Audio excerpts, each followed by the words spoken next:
Salut, dans quelques jours c'est la sortie en librairie de mon premier roman, Le Signe du Diable, mais avant ça je te propose de le découvrir un petit peu avec moi en vidéo, c'est parti. Dans cette première vidéo je vais te parler un peu du titre, Le Signe du Diable. Pourquoi ? Pour t'expliquer un peu ce titre, il faut que je te parle d'histoire, et plus précisément d'histoire de la sorcellerie. En fait, à la fin du Moyen-Âge, on pensait pouvoir reconnaître les sorciers et sorcières à travers plusieurs signes distinctifs. En effet, certains auteurs médiévaux, comme Nicolas Rémy, ayant vécu en Lorraine au XVIe siècle, nous livrent quelques indices pouvant révéler un sorcier ou une sorcière. Par exemple, se signer de la main gauche, mal réciter ses prières, ou encore affirmer ne pas croire au diable. Évidemment, ne pas fréquenter l'église était très mal vu et pouvait être un chef d'accusation. Mais attention, car y aller trop souvent pouvait aussi être considéré comme une marque de sorcellerie. D'autres indices liés au comportement des personnes pouvaient être pris en compte.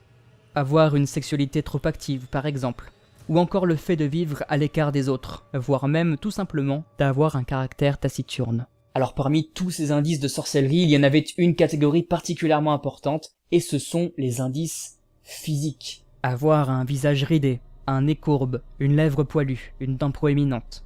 Être bossu, bigle ou bégayé. Avoir une démarche courbée ou boiteuse. Étaient autant de signes d'affinité avec le démon. Plusieurs femmes seront dénoncées par leur père sur la simple base de leur apparence physique, comme l'attestent les transcriptions de procès ayant subsisté jusqu'à nos jours.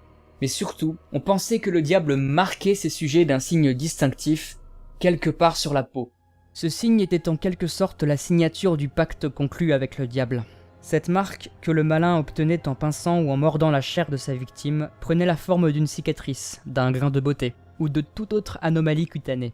Cette marque, on pouvait la nommer de différentes façons. Stigma diaboli, sigillum diaboli, ou encore punctum diaboli, ce qui en français nous donne... Maintenant que le titre du roman n'a plus aucun secret pour toi, il faut que je te parle de la couverture, mais ce sera pour la prochaine vidéo. À bientôt. Je veux être artiste, tu te prends pour qui? Oublie, on me disait, je veux être artiste, tu veux être quoi? Ouais c'est ça, on me disait, je veux être artiste, tu te prends pour qui?